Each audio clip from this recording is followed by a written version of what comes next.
Hey, it's a troubling day. Many days are.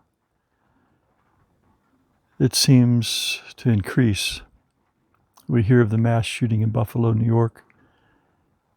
13 wounded, 10 dead. Racially motivated, they say, a hate crime. The world is filled with hate. We hear of more shooting in Minneapolis. And as bad as these are, as bad as the grief is for those who have lost loved ones, how many more join them? Stories we never hear of. Perhaps you've had tragedy in your own life, even recently. I told someone the other day that the worst that can happen on any given day is suffering and death. Sometimes it's harder to face death ourselves than it is to lose someone we love.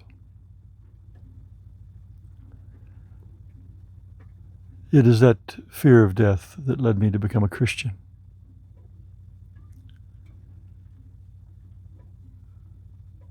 When I was a young man, a teenager, I became addicted to drugs. I left home the beginning of my high school year. After graduation, I went down to Florida with some friends. A man came over with what I thought was some cocaine. We cut out a line and I snorted it. I wasn't getting the expected effect, feeling in my throat and nose. I thought, well, it's just been stepped on. I'll have to buy a little more. I bought another line, and when I asked for the third, he looked at me and said, "Are you sure?" And I said, "Yeah." So what I thought were 3 lines of coke was actually PCP. About 30 minutes later, I was becoming more and more tranquilized, because that's what PCP was at the time, certainly, animal tranquilizer. For the next 8 hours, I was immobile. I had made it to the waterbed of the next door neighbors. I hallucinated some. There were lions on the wall, ironically. Ironically, because it was an animal tranquilizer. They did a little parade around the wall from the tapestry. That's about all I remember of the visuals. I was semi-conscious, and as the effects began to wear off, again many hours later, I had overdosed. I began to think how vulnerable I was to death. I had this image of an ambulance coming to get me, and not able to resist whatever anyone would want to do to me there. As I began to regain my speech, but still not moving very much, I asked my friends to get rid of all my drugs and what little I had and flushed them down the toilet. Later, of course, I found that they didn't. They did what I would have done. That is, they used them.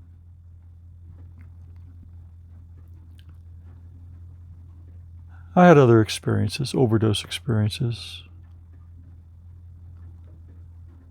It has to do with death, facing death, thinking you're going to die. But this was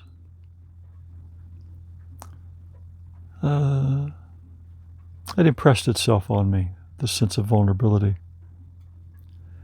I didn't immediately become a Christian. That was maybe more than a year later. But it wasn't long after a drug bust and a night in jail and some other bad experiences, I decided to head home to Ohio. Well, actually, I didn't. I was going to northern Florida to visit an uncle. But once I got on the road with the clothes on my back and $3.50 in my pocket, I just kept going. It took me more than 20 hours to get from Pompano Beach to Cincinnati. Spent the night curled up on the concrete of an underpass. Met a fellow hitchhiker. He was going the other way. He shared a blanket with me.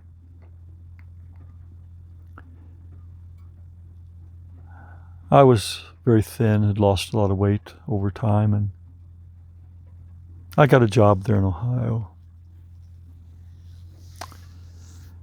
But in my mind was I needed something to give me hope, a reason to live. And in my mind, I didn't have anything that a man with a gun couldn't take from me. That troubled me, and by the time I'm 19 years old, I'm thinking of ending it.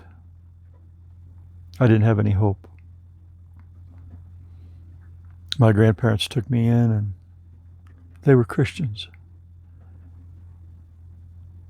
I tried to behave myself. I got drunk on the weekends, but I respected their home, and when I was high, I didn't come in, tried not to.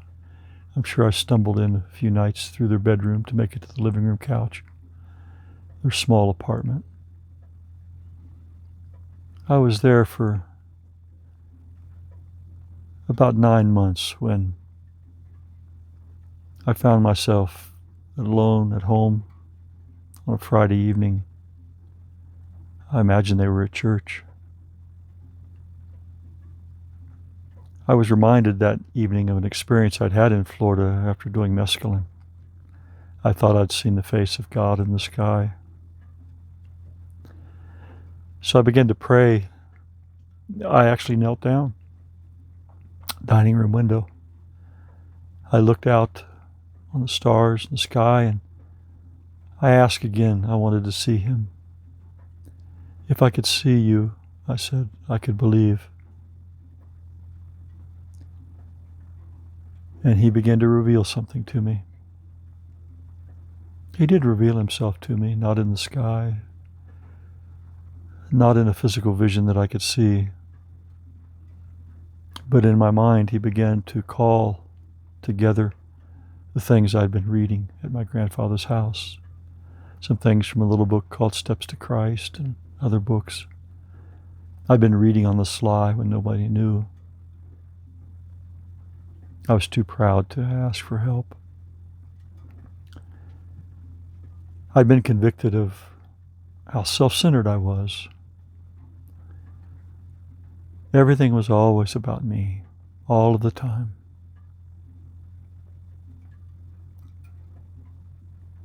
And that's what God began to show me. And he convinced me in those moments that evening, because I'd opened the door, I was asking for his help to show me. He showed me how completely undone I really was within myself,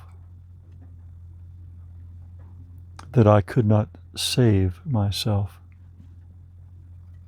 from myself.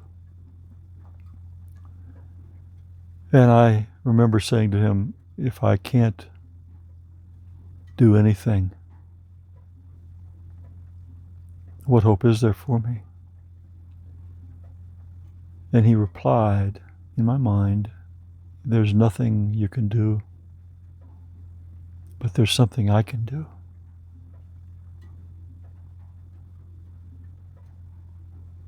And that little light bulb went on over top of my head, the realization that that was the exchange, to surrender myself to him. He could do what I could not do. And I didn't understand much more of the transaction than that. I'd been raised, and I'd been expelled from 2 church schools. I had been to Bible classes. I'd been to church as a young child. I'd always believed in God. I never doubted his existence from the time I was quite young. And that was the blessing of a Christian upbringing. But I've been far, far from a moral person or a good person. Even by that age, I'd hurt many people. But when that light came on, that there wasn't anything I could do, but there was something he could do. It was my aha moment. I rose from my knees. I went to bed and right to sleep, peaceful. When I woke up in the morning, I just had this peace and sense that things had changed for me.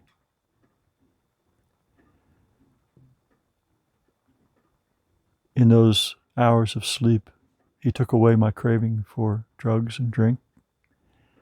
I didn't drink anymore, no more drugs. I gave up my cigarettes, those initial habits.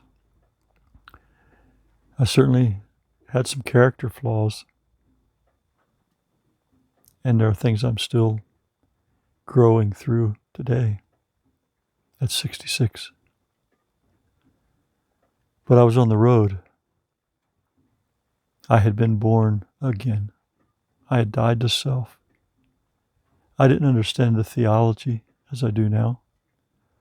I have a degree in theology since then. I've been a pastor. I still do things like this, share my faith.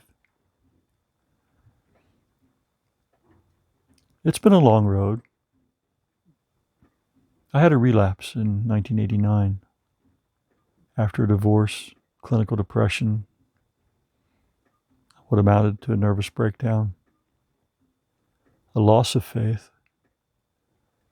I fell back into addictions for another 5-6 years. And I had another rebirth experience by the grace of God, 1995. My light is blinking.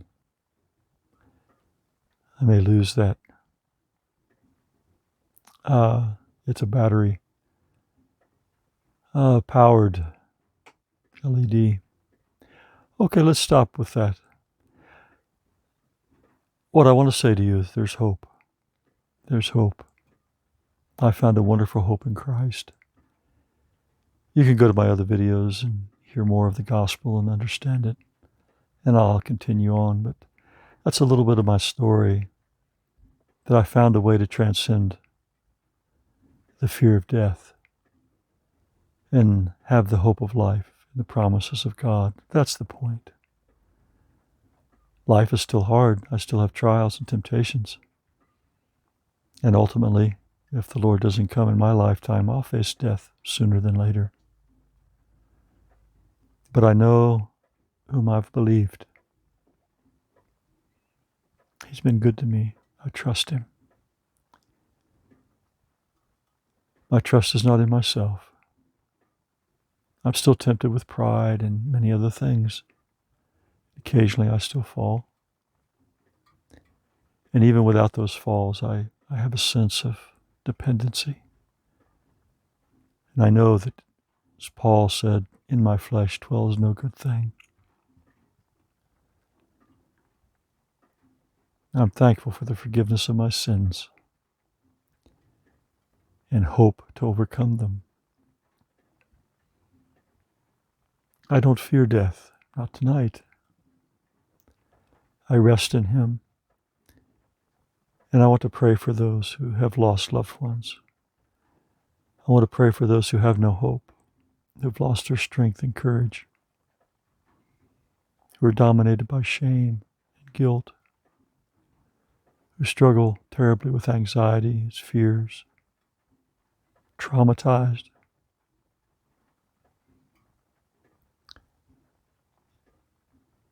If you want to talk privately, send me a message. We'll get in touch. Take care for tonight and continue. If you haven't found him, seek him. Open your heart to him. He's there. He's much closer than you think. Closest in the darkest hours, I've found. God bless you.